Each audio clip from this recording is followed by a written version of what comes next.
Hello students, good afternoon to everyone. Our next topic is ideal and non-ideal और real gases. Ideal और non ideal या फिर non ideal को हम real gases भी बोल सकते हैं। ठीक है, तो the gas which obeys the general gas equation PV is equal to nRT and other gas laws at all temperature and pressure is called an ideal gas और परफेक्ट गैस। उसको हम क्या बोलेंगे, जो कोई भी गैस हम लेके चले अगर वो PV is equal to nRT gas equation को और जो गैस लॉज हैं बॉयल्स लॉ, चार्ल्स लॉ, उनको फॉलो करती है at all temperature and pressure. ध्यान रखना, ऑल टेम्परेचर, कितनी भी रेंज हम टेम्परेचर की लें, कितनी भी रेंज हम प्रेशर की लें, तो उन पे वो सारे गैस लॉज को फॉलो करती है, तो उसको हम क्या बोलेंगे, आइडियल गैस, और या फिर बोलेंगे हम परफेक्ट गैस। ठीक है, लेकिन अगर हम रियल गैसेज की बात करें या फिर नॉन आइडियल गैस की बात करें, ठीक है, वो low pressure and high temperature, इस कंडीशन पे वो क्या है, आइडियल गैस हो सकती हैं, मतलब वो गैस लो को फॉलो करती हैं। लेकिन अगर हमने प्रेशर हाई कर दिया और टेम्परेचर हमने लो कर दिया, ठीक है, तो वे क्या है, डेविएशन शो करती हैं आइडियल बिहेवियर से। ठीक है, तो इसमें क्या है बेसिकली, इसने कुछ साइंटिस्ट हैं जैसे एंड्रयूज एंड कुछ अदर साइंटिस्ट थे, उन्होंने क्या किया, उन्होंने कुछ गैस पे स्टडी की जो रियल गैसेस थी। उन्होंने क्या देखा कि वो लो टेम्परेचर पे तो क्या है, वो आइडियल बिहेवियर को शो कर रही हैं, लो प्रेशर और हाई टेम्परेचर पे, low pressure and high temperature पे वो क्या है, आइडियल बिहेवियर को फॉलो कर रही हैं। ठीक है, और लेकिन अगर हमने कंडीशन रिवर्स कर दी, जैसे प्रेशर हमने हाई कर दिया और टेम्परेचर हमने लो कर दिया, तो क्या है, वो आइडियल बिहेवियर को शो नहीं करते हैं। ठीक है, और वो आइडियल बिहेवियर से क्या है, डाइविएशन शो करती हैं। ठीक है, अब है डेविएशन फ्रॉम आइडियल बिहेवियर। तो जो आइडियल गैसेज हैं वो तो गैस लॉ को फॉलो कर ही रही हैं at all condition of temperature and pressure. ठीक है, लेकिन जो रियल गैसेज हैं वो क्या है, वो आइडियल बिहेवियर को कुछ कंडीशन पे क्या है, फॉलो कर रही हैं। जैसे टेम्परेचर हमने हाई रखा और जो प्रेशर है वो हमने लो रखा, तो ये क्या है बेसिकली, इसको आइडियल बिहेवियर को शो कर रही हैं। अदरवाइज अगर हमने कंडीशन अपोजिट रख दी तो क्या है, ये आइडियल बिहेवियर को शो नहीं कर रही हैं। तो बोयल्स लॉ के according PV is equal to हमारा होगा कांस्टेंट एट कांस्टेंट टेम्परेचर। अगर हमने टेम्परेचर कांस्टेंट रखा है तो PV क्या है, वो कांस्टेंट रहेगा। ठीक है, तो जो आइडियल गैस है उनका प्लॉट अगर PV वर्सेस P अगर हम प्लॉट देखें तो वो क्या है, बेसिकली वो क्या है, प्रेशर से इंडिपेंडेंट रहेंगी कंडीशन। तो क्या है, जो हमारा ग्राफ है वो क्या है, स्ट्रेट लाइन ग्राफ आएगा आइडियल गैस के लिए, क्योंकि PV हमारा कांस्टेंट है। ठीक है, तो क्योंकि हमने टेम्परेचर कांस्टेंट रखा हुआ है तो हमें स्ट्रेट लाइन मिलेगा। लेकिन अगर हम आइडियल गैसेज की बात करें, जैसे हमने इसमें कार्बन मोनोऑक्साइड, CH4H2, हीलियम, ये अगर हमने गैसेज इसमें ली हैं, ठीक है, तो इनका अगर हम PV वर्सेस P प्लॉट अगर हम देखें तो ये क्या है, हमें स्ट्रेट लाइन नहीं मिलता है। ये देखो, हमें स्ट्रेट लाइन नहीं मिलता है, ये क्या है, स्ट्रेट लाइन से क्या है, डाइविएशन शो करता है। ठीक है, तो अगर हम देखें, जैसे हमने देखा हाइड्रोजन और हीलियम का देखा, तो वो क्या है, हमें पॉजिटिव डाइविएशन दिखा रहा है कि जैसे जैसे प्रेशर की वैल्यू इंक्रीज हो रही है तो PV भी क्या है, इंक्रीज हो रहा है। ठीक है, तो इसमें क्या है, ये पॉजिटिव डाइविएशन शो कर रहे हैं। लेकिन अगर कार्बन मोनोऑक्साइड और CH4 की अगर हम बात करें, पहले वो क्या है, डिक्रीज होंगी, अगर जैसे जैसे प्रेशर इंक्रीज होगा तो क्या है, PV क्या है, पहले डिक्रीज होगा, फिर एक मिनिमम डिप शो करेगा, मिनिमम वैल्यू शो करेगा, उसके बाद क्या है, इंक्रीज होगा। मतलब पहले नेगेटिव डाइविएशन शो करता है, उसके बाद पॉजिटिव डाइविएशन शो करता है। मीन्स डाइविएशन है, जो रियल गैसेज है वो डाइविएशन शो करती हैं अगर हम प्रेशर या टेम्परेचर की कंडीशन शो करते हैं। तो यही हमने पहले अभी स्टेटमेंट में देखा था। ठीक है, अब हम नेक्स्ट हमारा है measurement of deviation in terms of compressibility. अब हमें डेविएशन का मेजर करना है।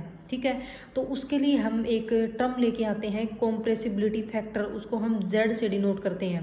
क्या है कॉम्प्रेसिबिलिटी फैक्टर, वो उसको हम Z से डिनोट करेंगे। अब अगर हम इसका न्यूमेरिकल फॉर्मूला देखें तो इसमें क्या रहेगा, Z is equal to PV/RT होता है। ठीक है, तो nRT को हम क्या, PV is equal to nRT होता है हमारा आइडियल गैस के लिए। ठीक है, तो ये क्या हो जाएगा, PV/PV आइडियल। ठीक है, तो Z की वैल्यू क्या होती है, यहाँ से 1 मिलेगी हमें आइडियल गैस के लिए। क्योंकि उसमें क्या रहेगा, सेम रहेगा, ठीक है। तो जेड की वैल्यू यहाँ से हमें 1 मिलेगी, ठीक है। वो क्या है, जेड की वैल्यू क्या है, इसका मीन क्या हुआ, जेड की वैल्यू अगर हमें 1 मिली है तो इसका मीन्स हुआ कि जो जेड है वो इंडिपेंडेंट है टेम्परेचर एंड प्रेशर से। अगर हम टेम्परेचर इंक्रीज करें या प्रेशर बढ़ाएं, कुछ भी करें तो क्या है, जेड की वैल्यू पे कोई चेंज नहीं आएगा, ठीक है। तो जेड इज इक्वल टू यहाँ पे 1 आएगा। लेकिन अगर हम रियल गैसेज की बात करें तो उसमें जेड 1 के इक्वल नहीं आएगा, उसमें जेड या तो लेस देन 1 आएगा या फिर ग्रेटर देन 1 आएगा।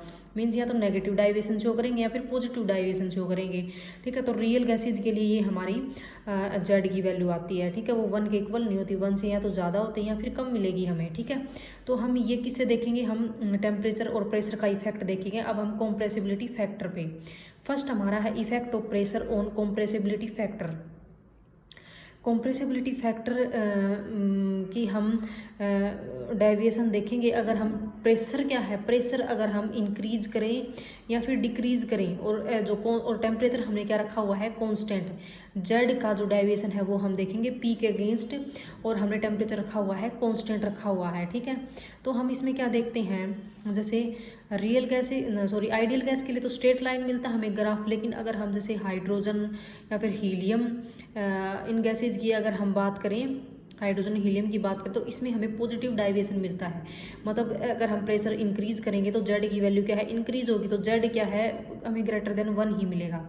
लेकिन हम इसमें ऑक्सीजन, CH4, मीथेन, मतलब CO2, कार्बन डाइऑक्साइड, अगर इनका अगर हम डाइवेशन देखें तो हमें पहले क्या है, ये डिक्रीज होगा तो जेड की वैल्यू क्या है, लेस देन 1 आएगी, फिर एक मिनिमम वैल्यू पे पहुंचेगा, उसके बाद क्या है, ये इंक्रीज होगा फाइनली, ठीक है। तो इसमें क्या है, जेड क्या है, ग्रेटर देन 1 है, इसमें क्या है, जेड ग्रेटर देन 1 है। तो मतलब हमें अगर हम प्रेशर वेरी करते हैं, ठीक है, तो जेड की वैल्यू इसमें क्या है, 1 के इक्वल नहीं आएगी फॉर रियल गैसेज। इसमें क्या है, जो 1 से क्या है डाइवेट होगी, या तो ग्रेटर देन 1 आएगी जेड की वैल्यू, या फिर लेस देन 1 आएगी, ठीक है। यही हमें ग्राफ से पता लग रहा है, ठीक है। अब एक और बात है यहाँ पे, अगर जेड की वैल्यू ग्रेटर देन 1 ही आ रही है तो उस गैस को लिक्विफाई करना हमारे लिए बहुत मुश्किल हो जाएगा। लेकिन अगर जेड की वैल्यू लेस देन 1 है तो उसको हम क्या है, बेसिकली इजीली लिक्विफाई कर सकते हैं, उसको हम इजीली लिक्विफाई कर सकते हैं। तो जेड की वैल्यू से हम लिक्विफिकेशन का भी पता लगा सकते हैं। मतलब जिस गैस को जितना जल्दी लिक्विफाई करेंगे, जो मतलब उसको लिक्विड के अंदर कन्वर्ट कर सकते हैं उस गैस को हम मिनिमम टेम्परेचर पे, ठीक है। अब है effect of temperature on compressibility factor, Boyle's temperature. मतलब अगर हम कॉम्प्रेसिबिलिटी फैक्टर पे और टेम्परेचर का इफेक्ट देखें तो हम इसमें क्या करेंगे, जेड को हम वाई एक्सिस पे रखते हैं, प्रेशर को हम रखते हैं एक्स एक्सिस पे, ठीक है। और हम क्या करेंगे, जेड का जो ग्राफ है पी के अगेंस्ट देखेंगे। पहले तो हमने टेम्परेचर को कांस्टेंट रखा हुआ था, लेकिन अब हम क्या है, टेम्परेचर को कांस्टेंट नहीं रखेंगे, हम टेम्परेचर को क्या है, टेम्परेचर की वैल्यू क्या है, हम वेरी करेंगे, इसके अंदर टेम्परेचर की वैल्यू क्या है, हम बढ़ाएंगे घटाएंगे, ठीक है। तो हम नाइट्रोजन का देख लेते हैं। नाइट्रोजन का एट हम डिफरेंट टेम्परेचर, हम जेड का और पी के बीच में क्या जो प्लॉट आएगा वो हम देखेंगे एट डिफरेंट टेम्परेचर। तो देखो, अगर हमने पहले लिया -50 डिग्री सेंटीग्रेड टेम्परेचर लिया, तो इसमें क्या है, ये क्या है, मैक्सिमम डिप है, मैक्सिमम डिप शो कर रहा है। फिर हमने 0 डिग्री लिया, फिर ये क्या है, डिप क्या हो रही है, कम हो रही है, ठीक है। फिर हमने 50 डिग्री सेंटीग्रेड लिया, तो जो जेड की वैल्यू है वो 1 यूनिटी के आसपास है, जो स्ट्रेट लाइन क्या है, स्ट्रेट लाइन के आसपास हमें वैल्यू मिलेगी, ठीक है। और फिर उसके बाद अगर हमने 100 डिग्री किया तो हमें क्या है, पॉजिटिव डाइवेशन मिलेगा। मतलब क्या है, अगर हम जेड का पी के अगेंस्ट ग्राफ देखते हैं एट डिफरेंट वेरियस टेम्परेचर पे अगर हम देखेंगे तो इसमें क्या है, बेसिकली हमें क्या मिलेगा, हमें टेम्परेचर, अगर हम टेम्परेचर बढ़ा रहे हैं, ठीक है, तो टेम्परेचर बढ़ाएंगे तो हमें क्या है, पहले तो हमें डिप मिलेगा, वैल्यू पहले डिक्रीज होगी, उसके बाद इंक्रीज होगी, और बाद में क्या है, यूनिटी के क्लोज आएगी वैल्यू, जेड की यूनिटी के क्लोज वैल्यू आएगी। और उस टेम्परेचर को हम क्या बोलेंगे, बोयल्स टेम्परेचर, जिसपे क्या है, कोई भी जो रियल गैस है वो आइडियल की तरह बिहेव करती है, उसको हम क्या बोलेंगे, बोयल्स टेम्परेचर। तो यहाँ पे 50 डिग्री सेंटीग्रेड जो टेम्परेचर है उसको हम क्या बोल रहे हैं, बोयल्स टेम्परेचर बोल रहे हैं, ठीक है। तो the temperature at which a real gas behave like an ideal gas for an appreciable range of pressure is called Boyle's temperature. उसको हम क्या बोलेंगे, बॉयल्स टेम्परेचर बोलेंगे। मतलब जो टेम्परेचर जहाँ पे रियल गैस आइडियल की तरह बिहेव करती है उस टेम्परेचर को हम क्या बोल रहे हैं, बॉयल्स टेम्परेचर बोल रहे हैं। ठीक है, तो अबो बॉयल्स टेम्परेचर कोई भी जो गैस है उसकी वैल्यू बेसिकली वो क्या है, पॉजिटिव डाइविएशन शो करेगी। कोई भी जो गैस है वो क्या है, पॉजिटिव डाइविएशन शो करेगी। और बॉयल्स टेम्परेचर पे क्या है, जो रियल गैसेज है वो आइडियल के बहुत क्लोज होती हैं, मतलब वो आइडियल की तरह बिहेव करना स्टार्ट कर देती हैं। ठीक है, अब नेक्स्ट हमारा कोज ऑफ डाइविएशन फ्रॉम आइडियलिटी। अब जो आइडियल जो बेसिक जो रियल गैसेज है वो आइडियल से डाइविएशन क्यों शो करती हैं। जैसे हम काइनेटिक थ्योरी ऑफ गैसेज की अगर हम बात करें तो काइनेटिक थ्योरी ऑफ गैसेज ने दो फॉल्स जो अजम्पशन थे वो दिए थे। काइनेटिक थ्योरी ऑफ गैसेज ने क्या कहा था कि जो मॉलिक्यूल हैं, गैस के जो मॉलिक्यूल हैं वो उनको हम पॉइंट मास कंसीडर करते हैं, एक पॉइंट की तरह कंसीडर करते हैं।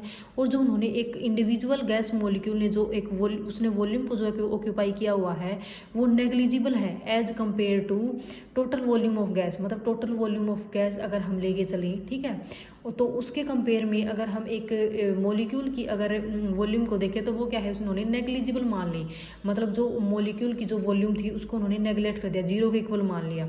सेकंड जो कंडीशन इन्होंने ली थी काइनेटिक थ्योरी ऑफ गैसेज ने, the force of attraction between the gas molecule are negligible and the molecule move independently. मतलब जो गैस के जो मॉलिक्यूल हैं उनके बीच जो फोर्स ऑफ अट्रैक्शन है वो नेग्लिजिबल है क्योंकि वो बहुत दूर दूर हैं और जो क्योंकि मॉलिक्यूल क्या है, इंडिपेंडेंटली क्या है, मूव कर रहे हैं। ये काइनेटिक थ्योरी ऑफ गैसेज के दो अजम्पशन थे। लेकिन ये जो कंडीशन है वो लो प्रेशर और हाई टेम्परेचर पे है। लो प्रेशर में क्यों, क्योंकि लो प्रेशर पे क्या है, जो मॉलिक्यूल है वो दूर दूर रहेंगे, उनके अंदर कोई इंटरेक्शन नहीं रहेगा। ठीक है, और हाई टेम्परेचर से क्या है, बेसिकली जो वॉल्यूम है वो बहुत ज़्यादा हो जाएगी, वॉल्यूम बहुत ज़्यादा हो जाएगी। तो क्या है, जो एक इंडिविजुअल मॉलिक्यूल की जो वॉल्यूम है वो उसको हम नेगलेक्ट कर सकते हैं। लेकिन अगर हमने प्रेशर हाई कर दिया और टेम्परेचर हमने लो कर दिया, तो प्रेशर हाई करेंगे जो टोटल वॉल्यूम है कंटेनर के अंदर वो क्या है, कम हो जाएगी। तो उस टाइम हम क्या है, जो गैस का जो मॉलिक्यूल है उसकी वैल्यू क्या है, हम उसकी वॉल्यूम, जो गैस का जो एक इंडिविजुअल मॉलिक्यूल है उसकी वॉल्यूम क्या है, हम नेगलेक्ट नहीं कर सकते हैं। तो इसमें क्या है, ये जो कंडीशन है वो low pressure and high temperature पे है, मीन्स ये आइडियल कंडीशन है। ठीक है, लेकिन जैसे हमने प्रेशर बढ़ाया और टेम्परेचर हमने कम किया तो क्या है, आइडियल से क्या है, डाइविएशन शो करेगा। तो उस टाइम हम वॉल्यूम क्या है, नेगलेक्ट नहीं कर सकते। और लो प्रेशर अगर हम करेंगे, ठीक है, और हाई प्रेशर अगर हम करेंगे और टेम्परेचर अगर हम लो करेंगे तो क्या है, गैस के मॉलिक्यूल क्या है, क्लोज आएंगे। ठीक है, और टेम्परेचर भी कम है, ठीक है, तो वो क्या है, इजीली एक दूसरे के साथ इंटरेक्ट कर सकते हैं। ठीक है, तो intermolecular force of attraction become appreciable and can not be ignored. तो हम इंटरमोलिकुलर फोर्स ऑफ अट्रैक्शन को इग्नोर नहीं कर सकते हैं। ठीक है, तो इसलिए क्या है, जो रियल गैसेज हैं वो आइडियल गैसेज से डाइविएशन शो करती हैं, क्योंकि ये टेम्परेचर की डिफरेंट टेम्परेचर और प्रेशर की डिफरेंट रेंज से क्या है, कंडीशंस क्या है, चेंज होती हैं। ठीक है, तो इस वजह से क्या है, बेसिकली डाइविएशन शो करती हैं।